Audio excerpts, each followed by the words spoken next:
Yo, internet, what's happening?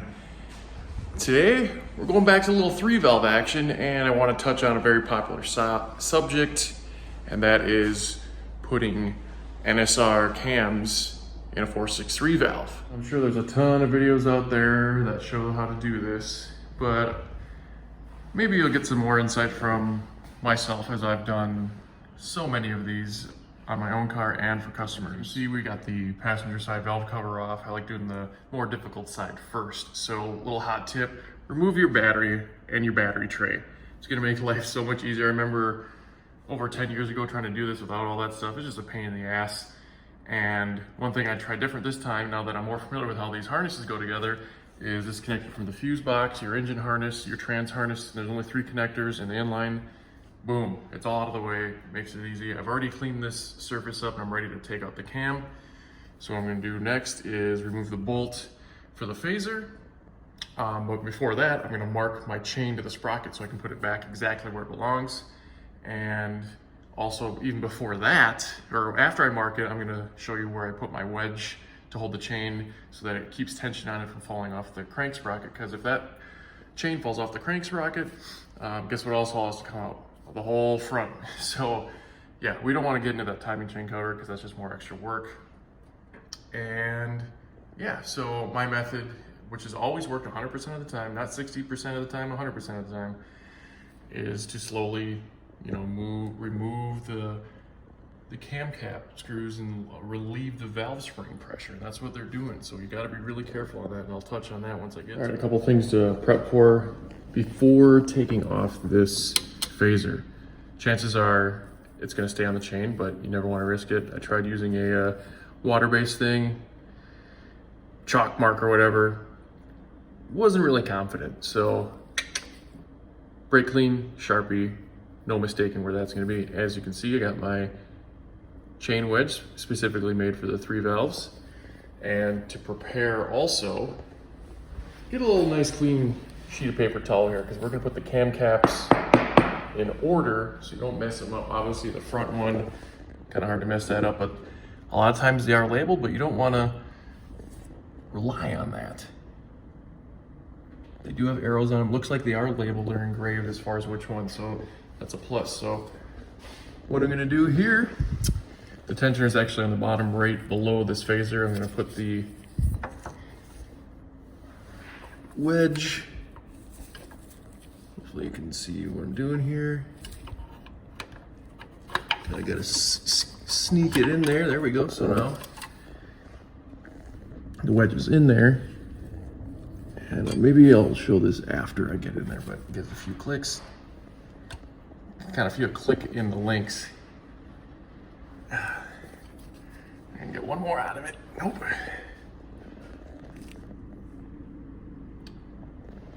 You can kind of see where it is in there. You see the wedge, the little white part down there? Maybe give it a nice little tug so there's no accidental removal. So now that chain is locked. So it's pushing, basically it's pushing the tensioner, keeping pressure on the tensioner. So like I said, the chain doesn't fall off. So now we can remove the phaser bolt, and those are one-time use. We already got a pair of bolts ready to go back in when we put the new cams in, so let's take that phaser off.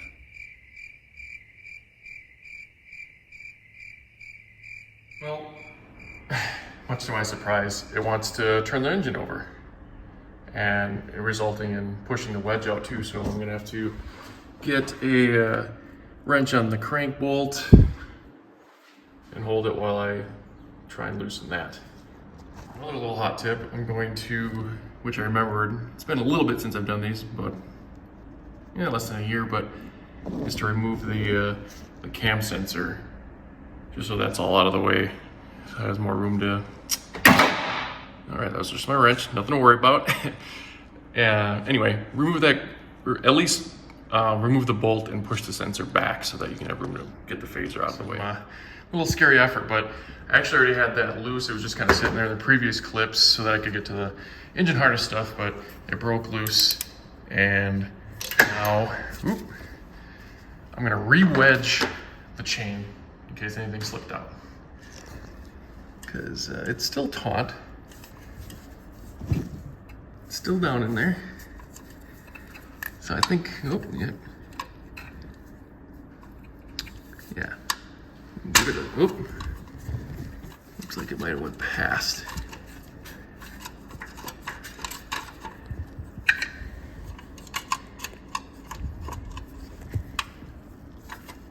Yeah, went past, we'll get that out of there, no problem. There, it actually went back in place. Luckily for these, they make them so that they're not just like molded in plastic. There's actually a backside to it, so that in case you do stupid stuff like me, like try and push it too far, it doesn't fall off in an engine. One. Not really liking how it's going in there. This one click. I like how it click.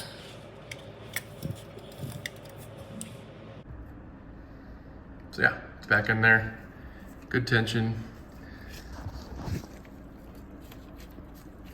Now I can take the phaser off. Phaser bolt is out, and I was contemplating whether I needed a wedge maybe down here, but on this side anyway, there's plenty of room to kind of get it off the current camshaft, and it's just gonna hang out right there. As you can see, the marks stayed lined up. It's just gonna hang out there until you put the new cam in. It's just gonna hang out and wait for you. So now I'm gonna slowly release the valve spring pressure.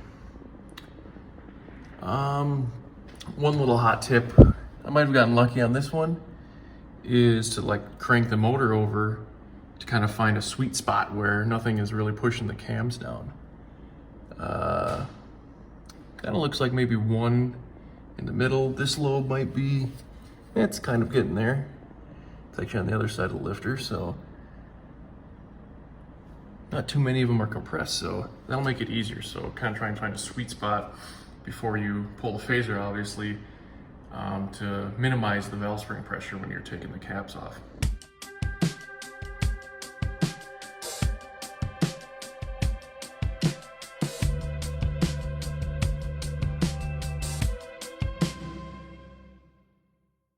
Just like that, stock cam is out. This engine has about 130,000 miles.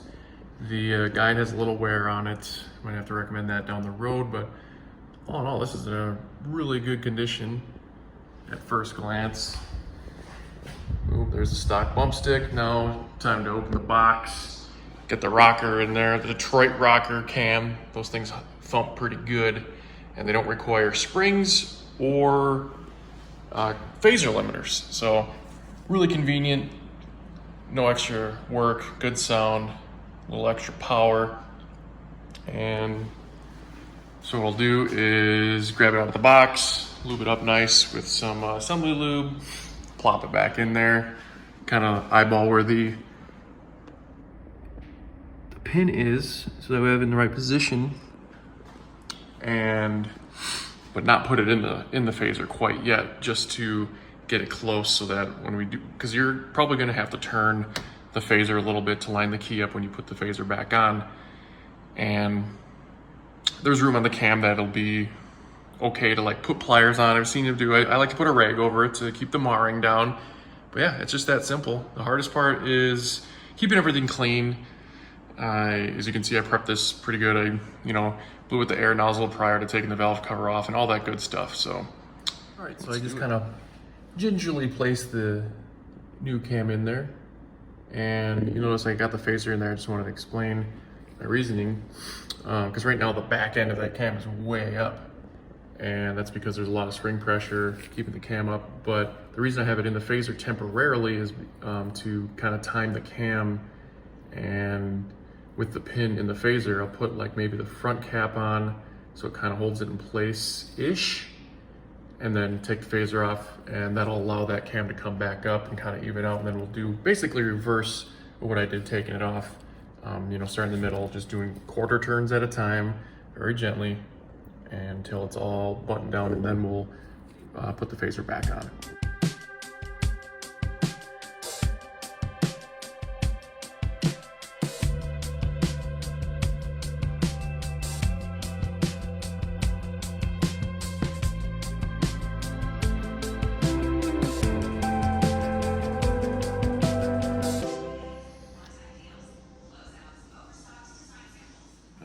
As you can see, we got the cam caps torqued to 89 inch-pounds, and now we're gonna install the phaser. Hopefully the cam did slip a little bit, and I kind of readjusted it with the phaser as best I could before going with the cams, because having the cam as flat as possible, you can't get the phaser on until it's all batten down, so I might have to manipulate the phaser just a little bit in order to get it in the right position. So, and I couldn't get it just by hand, but Brent speed, or on these Detroit rockers, there's a 1 1/8 hex there on the cam. I'll be able to manipulate the cam to get it to key up to the phaser correctly. So let's see here. Pretty sure I need to go, there we go, see? Fell right in there, get the phaser on there, it didn't take much. Now we're in business. Now I can torque the new bolt. I have to double check, but I'm fairly certain it's 30 foot-pounds and then 90 degrees.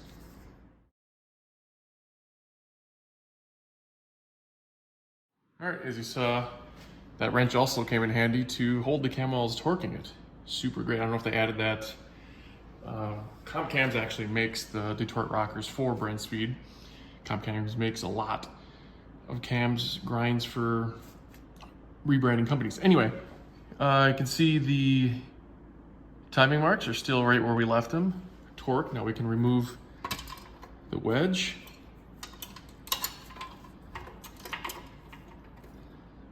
Boom. Wedge is out. Engine is still in time. Now we can put this side together and go to the next. But before going on to the next, I want to crank the engine over just to make sure that everything's kind of copacetic. Nothing binding or nothing crazy before getting too wild in the next.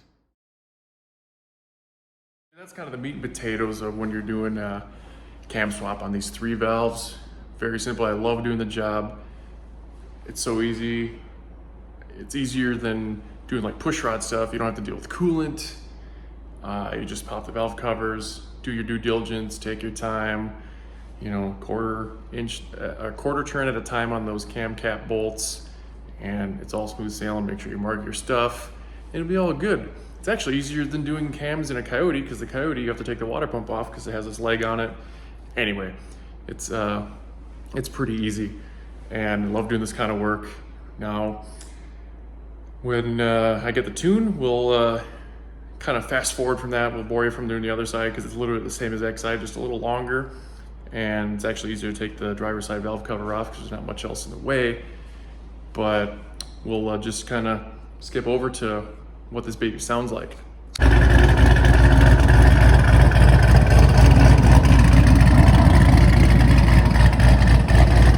right, doing a little data logging, just letting it idle, letting it get up to temp, and gonna send this first log out to Manuel from Lido so we can look at it, start it right up. Like, his bass tunes are usually pretty on point.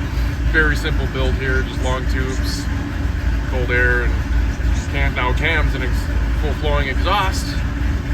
Nothing out of the ordinary. It loads pretty good, and we'll continue the process. So there you have it. So that'll wrap it up for this video. I hope you learned something a little new about installing cams in a 3 valve. I realize there's probably a whole bunch of videos on showing how to do this other different ways, maybe the proper way, but this thing runs well, chops good. Still going through the tuning process. There was a little bit of a header leak, not at the head like the gasket. I'll probably have to replace it, but it does run good despite that. Just, you can hear the tick. It's kind of annoying. So we don't need to show you that, but it does run real well. It runs like a cam 3 valve. I'm used to Coyote, so I'm a little spoiled, but hopefully you guys could learn a little tip or trick here. I didn't realize I never had a cam install video on the 4.6 valves. So if you found this video interesting, please hit that like button and consider subscribing. We'll see you next time.